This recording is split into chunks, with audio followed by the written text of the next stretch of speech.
আমি আপনি আমাদের জীবনে কত ভুল করেছি, কত অন্যায় করেছি, কতটাই বা পাপ করেছি। মনে রাখবেন, আমাদের পাপ যত বড় হোক, আল্লাহর রহমতের দরিয়া তার চাইতেও বড়।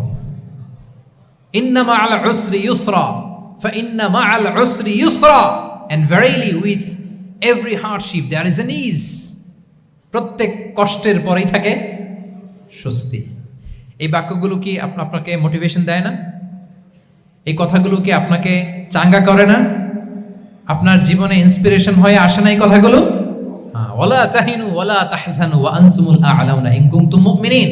চিন্তা করো না, হতাশ হয়ো না, তোমাদেরই বিজয় হবে যদি তোমরা মুমিন হও। আল্লাহু আকবার।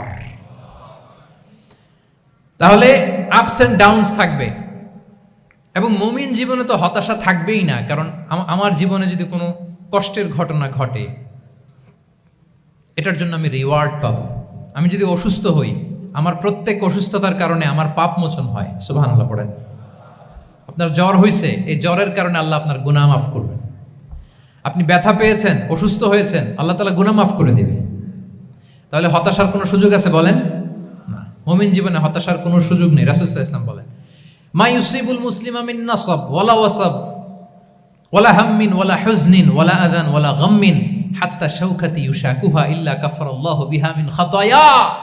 মুমিন জীবনে যত ব্যথা, কষ্ট, দুঃখ, এমনকি ফল পাড়তে যে গাছের কাটার খোঁচা যদি খান, রাসূল সাল্লাল্লাহু আলাইহি ওয়াসাল্লাম বলেন ওই খোঁচার ব্যথার কারণে আল্লাহ তোমার গুনাহ মাফ করে দেয়। কেউ অসুস্থ হয়ে রাসূল সাল্লাল্লাহু আলাইহি ওয়াসাল্লামের কাছে আসলে রাসূল সাল্লাল্লাহু আলাইহি ওয়াসাল্লাম কি বলতেন জানেন? কেউ জানেন?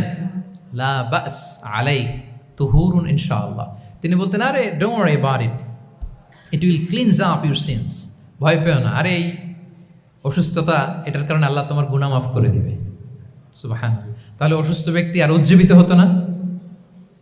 রাসূল সাল্লাল্লাহু আলাইহি ওয়াসাল্লাম অসুস্থ ব্যক্তিকে দেখলেই মাথায় হাত বুলিয়ে দিতেন, দোয়া করতেন, আল্লাহুম্মা রাব্বান নাস আযহিবিল বাস ইশফি আনতা শাফি, দোয়া করে দিতেন। আর বলতেন, আরে ভয় পেও না, এই অসুস্থতা তোমার গুনাহ মাফ করে দিচ্ছে। তাহলে অসুস্থতার মধ্যেও তারা উজ্জীবিত হতো। আমরা মানুষকে আশাবাদী করব, ভয় দেখাবো না।